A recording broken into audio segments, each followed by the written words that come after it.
Hello world, Patricia O'Connor, and look at there, Frida Reba Darcy here. And we're gonna keep it kind of low key tonight. Let me make a little adjustment here. Center up that I've got. This is our last ombre. This would be our last of our first round of Japanese black pines. I say our first round because I intend to I intend to order more. I intend to order more rounds of 10 and continue bending. The first order of trees came in, and I think between the missing and dead, that ended up being 1, 2, 3, I think. So I believe I got 7 out of that one, and those were all fairly wild bends, pretty heavy bends in them. And then the second order were these taller, much healthier, much nicer trees. They came in on time, quickly, and healthy, and looked really good. And Scenic Hill Nursery Farm. Scenic Hill Farm Nursery. Anyway, it's in Oregon. I couldn't recommend them enough. I could probably recommend them better than what I just did. But yeah, I was really happy with their products, and it was very reasonably priced. They were. It was a really good deal. So the 9 before this got bent into everything imaginable, pretty much imaginable. And the last one we did just a couple of days ago, we did a cascade with it. This one, I'm going to try again to get a literati that I have just a basic literati shape. This is what I'm going to try to get out of that guy. That's what I see happening there. So we'll see. We'll see. Are you all right there? We'll see how that all works out. But that's kind of what I'm thinking at this point. Gonna go again with this smaller wire. I'm more comfortable, I think, the larger wire if I were going to use a single strand of wire. Out of the 2 gauges that I have here, plus my little bit of copper, it's not going to be on there long enough that I don't feel like I should be using copper because it's not going to be on there long enough. Also, the heavier wire is harder for me to bend, and that ends up being harder on the tree. And with the tree still being green from tip to tail, that's how that's what we're taking advantage of to get all these nice bends and tight bends and all that good stuff. But on the other hand, it's more the trunk and all of that is more susceptible to scarring and stuff. So, which I might be doing even more of that already than I know.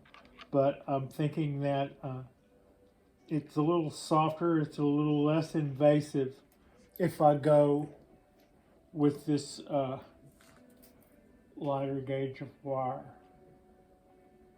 1.5.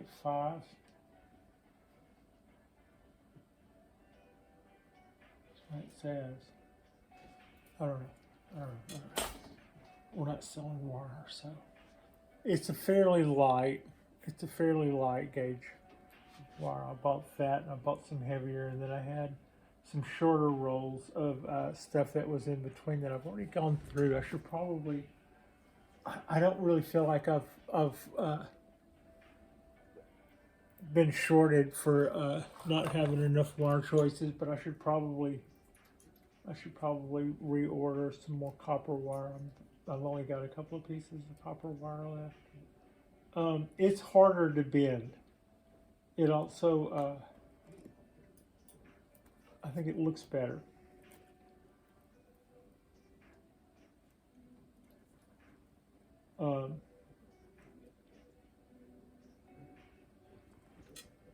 At my hardware store, we sell copper wire, but there's two issues with that. One, it's for electrical, so it's not annealed. I have to do that. And at retail at a hardware store, it's cheaper. It's cheaper to buy it. It's cheaper to buy it anywhere else than in a mom and pop electrical department of a hardware store, of any hardware store. I'll just say that that's not the. If you were going to be price conscious, a mom and pop hardware store would be the nice thing to do to get your copper wire there. But you know, that's also, if I were going to anneal it, you know what, I don't want to lose all that. If I were going to anneal it myself, you know, say that I had a front yard and I could go out there with a little Coleman blowtorch or something and just get all that stuff red hot in a place that had good ventilation, like, you know, a front yard or backyard or something that's completely, without having to worry about it. That would be you know, worth my while to, you know, maybe go to the hardware store and buy 12 feet or so of copper, and then just heat the whole roll up red hot.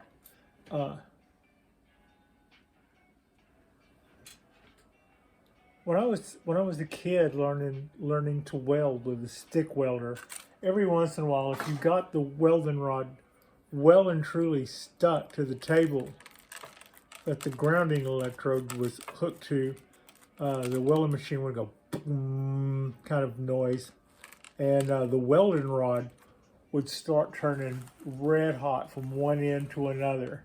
And Dad once showed me what would happen if you left that on, and all the flux on the welding rod eventually erupts like a sparkler, but all at once. It doesn't hurt you, it just makes this flash. I guess we had it probably could hurt you. We were in clothes suitable for welding at the time, and it didn't. But anyway, short story long. Thinking about that, I was wondering if you couldn't set a coil of copper wire down on a welding table, which is to say that it would be then grounded hooked to the ground, and then just hook the other end up to the electrode, and then watch the coil turn red hot as if it were a straw with something, going down the tube that you could see going. You know, it would turn red like that. Not that fast, but I think that would also. The problem with doing that is I don't believe that you should be breathing any fumes that would come off that. You need to be someplace in the open. You probably even then, you could say you're a tough cowboy, but the stuff you would get from that is not the kind of stuff that tough cowboys do well with. No, lung ailments and stuff don't really care if you're a tough cowboy. Ask the Duke. So, as you just noticed, I raked a lot of soil away there. That's exposing. You can see the plug here. That was just a few short weeks ago. That was a plug. I just now starting to see a hint of roots escaping out of the bottom.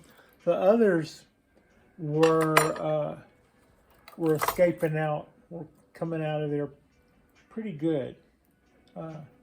on some of the other trees. Do I have my, I do not. I'm just going to go with this like it is. Normally I kind of do that little whip trick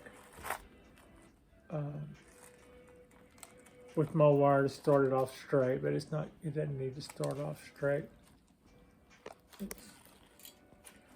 And we're starting to wire this guy really, really, really low.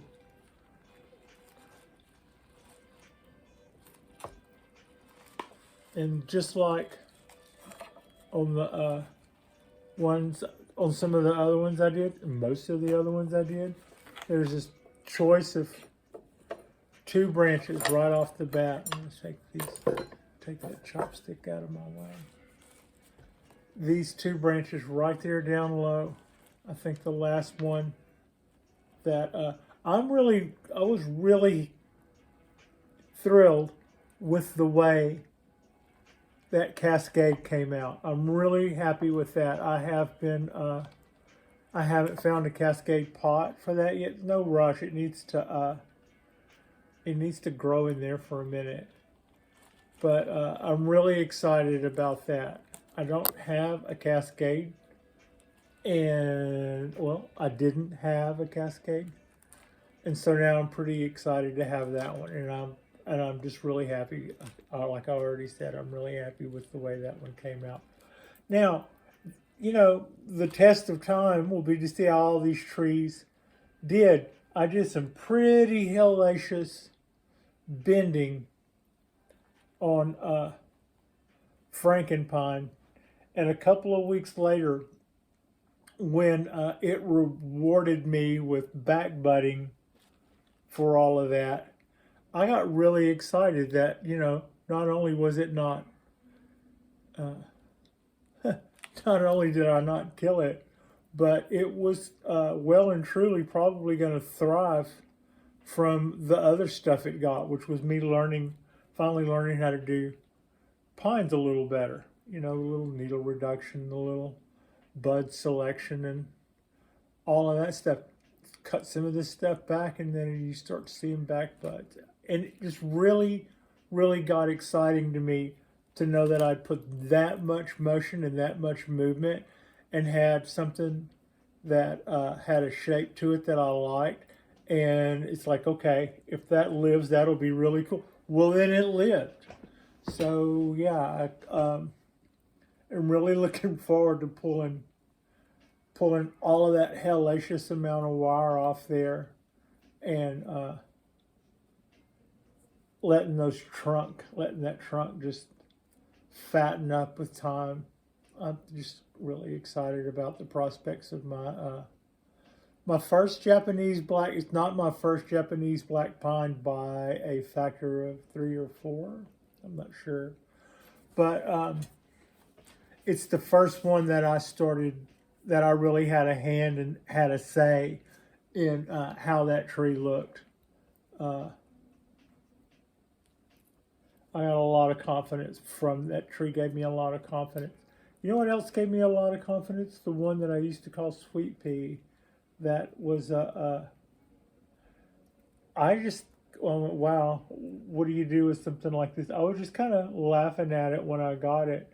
It was such a funny looking tree. You know, it's like, to me, Japanese black pines are a little like bonsai royalty. Is just kind of, before I got into them, I didn't get into them because I saw it that way. I kind of saw them as slightly snooty. It's okay. I don't mean anything by it. But at any rate, they are kind of, you know, them and junipers are kind of seen as in a lot of ways. You know, I mean, there's some trees out there that have their own celebrations, you know. But and they're not necessarily conifers. There are trees out there, bonsai trees out there that are known for their blooms, and there are some that are known to be fruiting, and there's, you know, and there are celebrations that out there somewhere in bonsai standards that celebrates all that stuff. I did clean this tree up a little more than the others. I wired the needles a little less. I guess maybe I'm getting better. I am until I'm not, I guess. It's hit or miss with me. I cleaned up a little bit more down here before we got started. I've got quite a few bins in this guy. I've got quite a few wire bins in that guy. And yeah, I guess I'm going to start with that. And we'll look. Okay, let's clean that off. And clean that off. So, yeah, I want to get that first bin going right out of the ground. And I'm trying to figure out which way I want to go with it. We're going to go that way. I'm going to try to this time give myself enough room to lay the pliers over.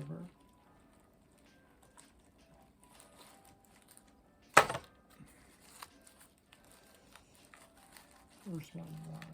Turning that way. Okay. So we definitely got a little bit of motion in there.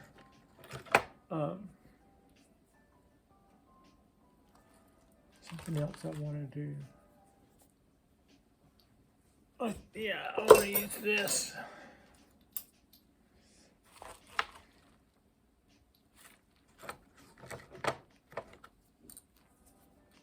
How long? I'm trying to see the best place to grab it with these. Let's say there. Or maybe not there.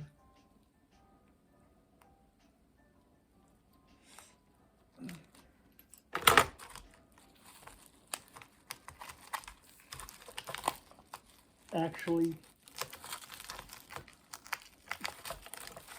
twisting the tree in place. It won't show much right now. You can just kind of see it trying to coil a little. But I'm spinning the root base around and around 1 or 2 laps while I'm not doing that, while I'm going the other way with the top. So that's without having to bend it, just giving it the a little twist. So my bin's got a little open there. I want to back that off and come back closer there. Holding that. And then do that. And then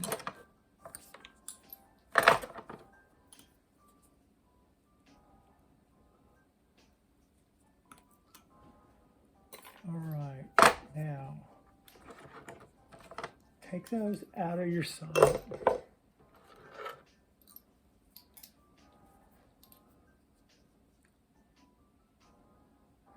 should I do that? Easy, easy, easy, easy, easy. Okay. The end.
Okay.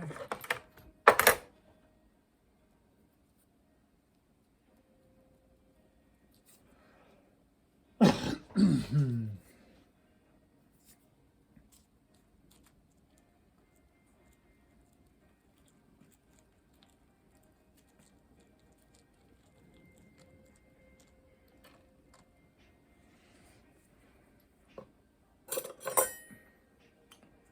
can come back and play now.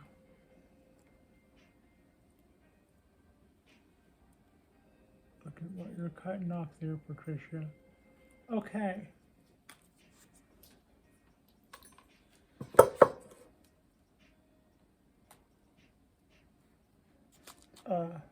Not done.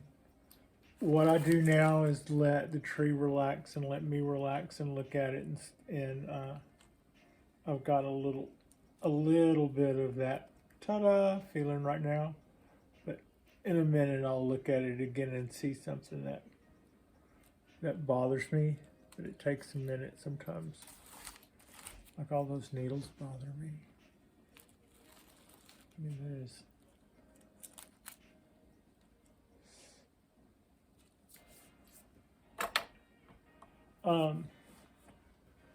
whenever I watch my heroes do this on the Bonsai IQ or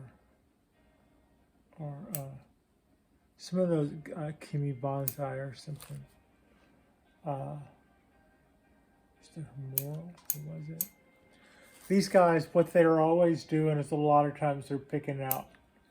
Maybe they're about to have some celebration or something in the neighborhood. There were a lot of videos where they were doing it. I'll just say that. I was a lot of times hear the videos that I saw in the past months were where these Japanese shops were getting ready for a big 3 or 4 day seasonal bonsai celebration in the you know, all over. So they were expecting tourists from all over. So these guys were going through their gardens and just picking out the things in the flats, and then, you know, doing something like that. Except they were established bonsai gardens, so some of the stuff that they had at their disposal was, you know, tens of years old, if not 20 years old. It already had a little bit more character to it. It already had a little bit more substance to it. And a lot of times, you know, they're bending these trees and they're giving them shape, and they're trying to explain to you what they're doing, you know, so that you'll keep watching. And I'm watching what they're doing, and I'm listening to what they're doing. I'm trying to get something away from both of it. I watch with one finger on the button where I can turn it off, and I don't mean turn it off, I mean actually stop it, because sometimes I am wanting to see what they're doing. I'm wanting to see where their hands are, how they're positioning their hands to do some of these bends, or to manipulate the wire, to not, you know, to not break the needles the way I do, and all this other stuff. And at the same time, I'm wanting to hang on their every word. So also the translator means that if you're rushed, you might jump to the wrong conclusion as to what the translation is saying. And sometimes the translation actually makes no sense. It's like, well, I'm pretty sure they're not talking about poodles here, but for some reason the translation is not quite sure about that, you know, or just something off the wall that you don't think has is relevant to anything they would be talking about, even with the good sense of humor, which those guys are. They can cut up quite a bit. It's not that. It's that sometimes the translations are not things that sound like for the translator, or for whatever the app is, I suppose, aren't always spot on. Every once in a while, I'll figure out what it did wrong and went, oh, yeah, the app thinks they said this, and they actually didn't say that. They said a word close to that. But my Japanese isn't that good. for me to catch most of that stuff, or I wouldn't be needing the auto translate. Although it has crossed my mind, it would be fun, I think, maybe to start learning Japanese.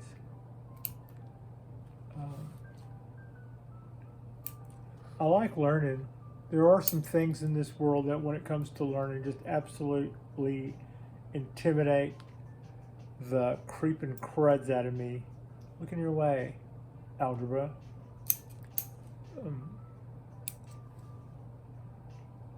But I went back to school over that a couple of years ago. I said, yeah, this got the better of me. And I thought a lot of it had to do with dyslexia, but I wasn't so sure anymore. Like, let's go back and see how we do this time. And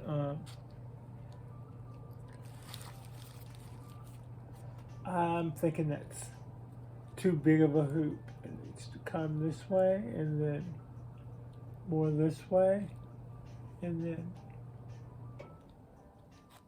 this guy needs to come more that way.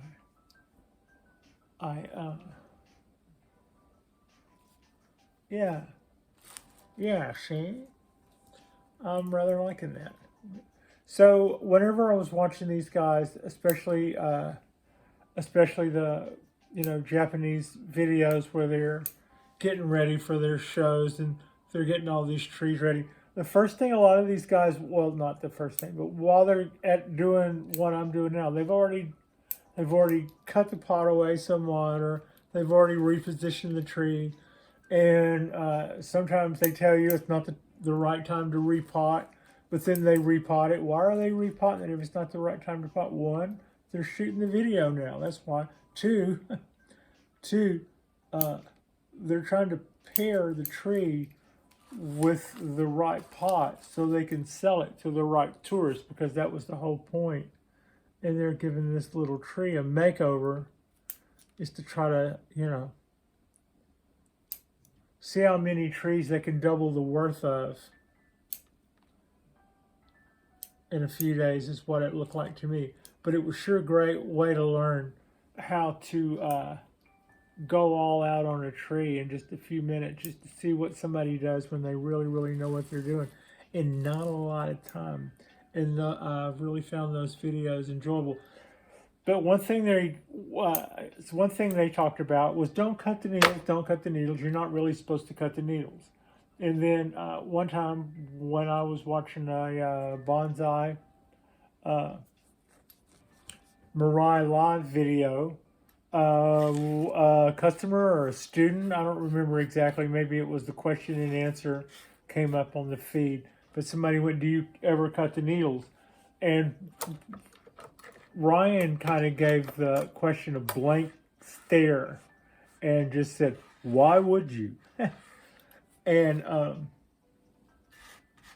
I get in some circles that it's almost lowbrow or considered cheating.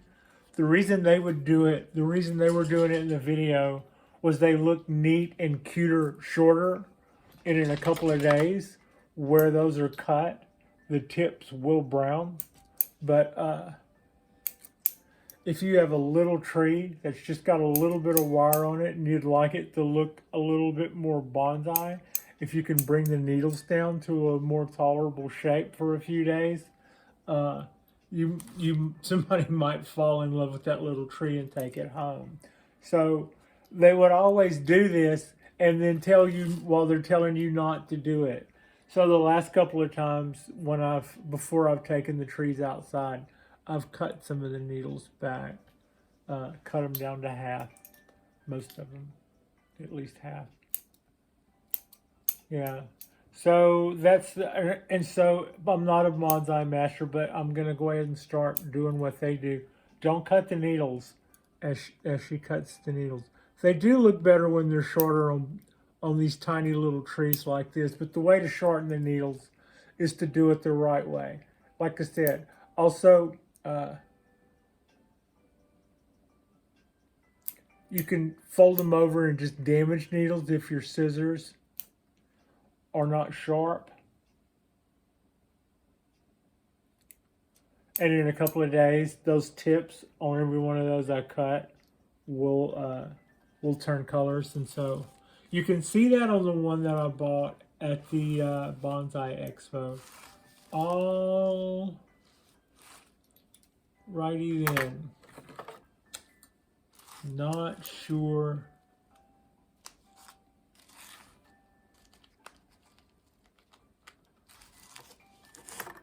I would like to see more bent here. I really would. I'd like to see more bend there.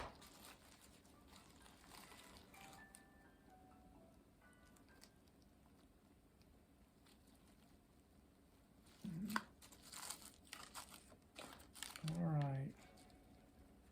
Almost none. But it's not none. So, okay. All right. Should I bring that in tighter? Should I bring the back in? Yeah, I could do that. And then start bringing that in. And then start bringing that in. What do you think? Take this guy more that way, take that more that way.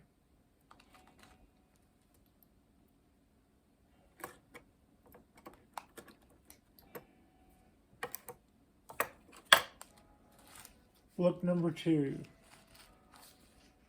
That hook at the bottom still looks pretty acute to me. A little steep, that's what I'm trying to say.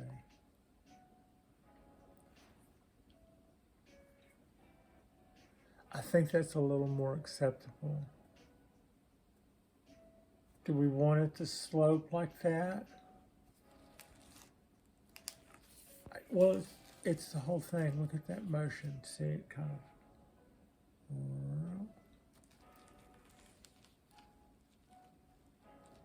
Now, we'll get something cool out of these little guys. They're too little to go messing with right now. They don't even know if there's something yet. So, maybe we'll get a back bite out of some of these guys here.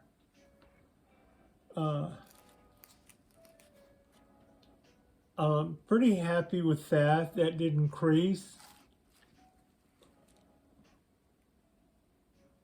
We got a nice bend on there. It was supported well by the wire in there. So it's kind of, that came out pretty cool. All right. Get off there. Get off our tree. So we got a cascade. We got a Literati and a informal upright Literati, or I guess that's informal upright Literati. And we got about 16 or 17 twisted canyon style pines that are just really, really gnarly and twisted up. I'm going to be pretty excited to see how many we get out of those. I'm thinking we're going to get most of them. I feel pretty good. I feel pretty good about our odds. I see what happened here. That's why we lost part of that motion. I was looking at something and going, what the hell is that? That was my wire just uprooted itself when I put that last bend in it. So that didn't really, in order for that to work, that has to go against that and then do that. All right. So yeah, the part of my wire where I just stabbed it in the ground, everything it's doing on the trunk is doing fine, but if I let go of it, look what it does. It releases that motion on the, I wonder.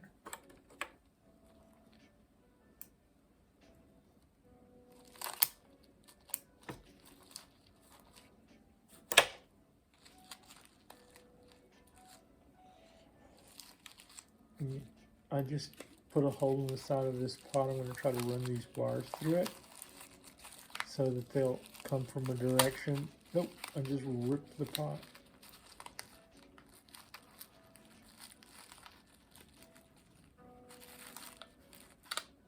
Can I manipulate it though to behave?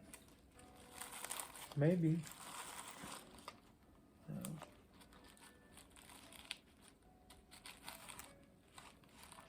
I'm not hating it. I'm not hating it.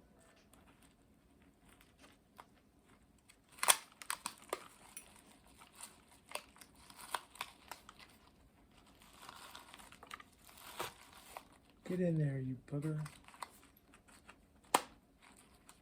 Could almost do a staple there. And by staple, I just mean bend a U. And try to anchor that a little better, because I don't have any wires coming up from the bottom of the pot or anything. Although that wouldn't be a bad idea, maybe.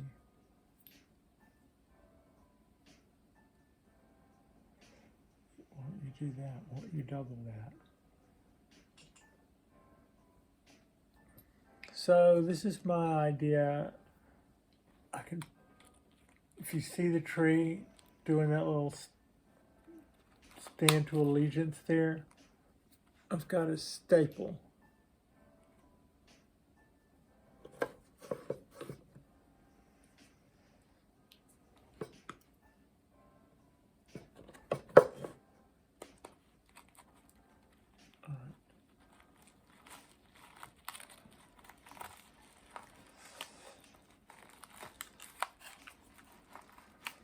Ah! She says. We'll put a little bit of, yeah, I don't have to put the needles, I don't have to put the substrate back in there that was still full of needles. We can probably start taking some of these wounded needles out of here. Clean this place up a little bit. And I've got some more mix standing by. I'll rake the needles out of this and let it dry out. Well, what I'll do is I'll let this dry out, because this has got where it's got watered earlier today. It's still wet. And when all of this dries, I'll give it a light blow, and the needles will separate from the bark. I mean, from this. And this is just a couple of weeks old, so truth be told, I probably am not too worried about reusing that. So there we go.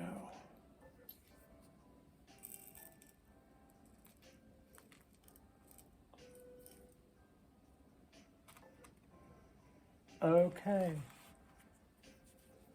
This concludes our first 2 orders of Japanese black pines. And these were all seedlings. They all got wired. They all got twisted. Most of them got fairly heavily twisted, I would say. And that's what we have going here with this guy. This is going to be our rotate. A little.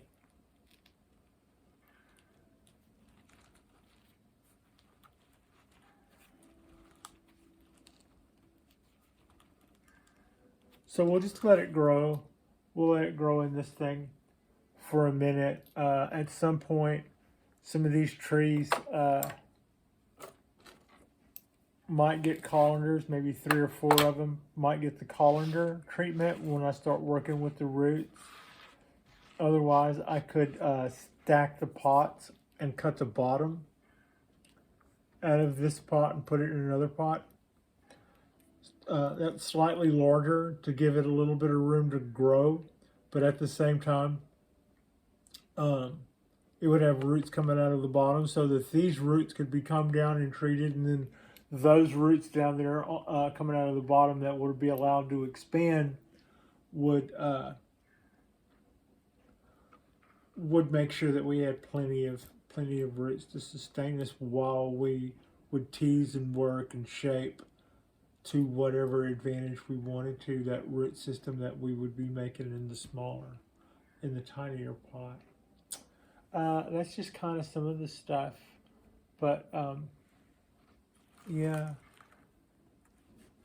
that's the last one. I'm pretty happy with that. I think that's okay. I think this part needs to be straighter. Should straighten it out here though, I suppose. Like this. Hook that back. There. Okay. Maybe if I rotate this over here against the white cabinet, the white closet doors, you can see how that is shaped. I should probably just take everything that's a needle off from here all the way up to maybe here. I don't know. Yeah, I don't know. Anyway, that's that guy. And that is our,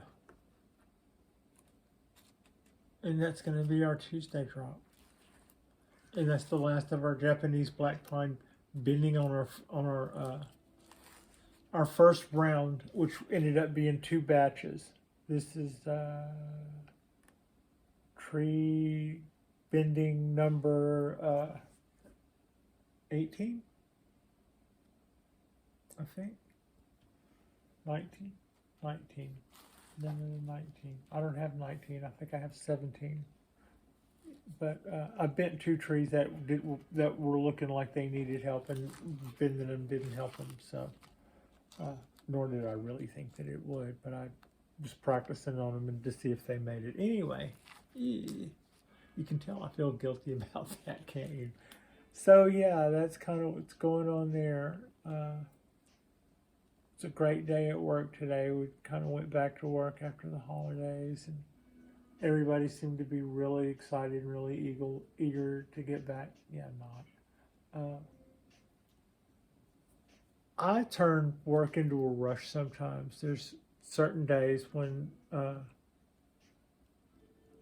pallets of huge boxes that contain little match boxes of nuts, and hundreds of little match boxes of nuts and bolts that have bin numbers, and on the bin numbers then it's got an alphabet which tells you which bin and then where in the bin. And so that's kind of like, how much of this stuff can you do in an 8-hour day? And then once that's figured out, then they'll take longer and order more, and then see if you can do that much in an 8-hour day. And that's kind of where we're at. I've gotten in pretty good shape over it too. In the early days of working there, I would just do a ridiculous amount and then make it within maybe 10 or 15 minutes before closing, and then go home for my 2-day weekend and just kind of be beat up feeling from the adrenaline rush of it all. But I really kind of was a sucker for that. I enjoyed the challenge. Anywho, that is our Japanese black pine. It's going to be a little literati tree. It's probably pretty mild bending compared to some of the other stuff we've been doing, and that's all right too. That's all right too. And but I'm happy with that. I'm even more happy with it all the time. I still keep tweaking it. That's what I do. Even, I could just say, no, we're done. But just between you and I, if you didn't see me take it out on the porch, it'll probably get tweaked maybe a little bit more between now and lights out. But I'm pretty much happy with that. All right, guys. We're gonna call this tree bending. And we've got a little literati off and running. It will be a literati here at some point. when it's a cool tree, when it grows up into cool literatiness. So yeah, like and subscribe if you guys hadn't already. Our next drop is going to be probably around Friday, and then we'll do a drop or two this weekend, and we've got some other trees on the balcony to clean up. We've got some maples to clean up. We've got some oaks to clean up. We have a forest that we could be cleaning up. At some point, I can defoliate either a bald cypress or dawn redwood or both, and start making branch selections. So we've got a lot of not necessarily pine work to go, as well as some of the stuff I'm looking forward to doing with root work on these guys. It's also a great time to go ahead and get that started. At some point, it takes a few years to get some really good root work going. So there's no time like the present when it's comes to getting started for that. And yeah, there you go. There's our little Literati Japanese black pine seedling. I appreciate you, and my little partner, and my little dog partner in crime, Frida, appreciates you, and thank you so much for watching.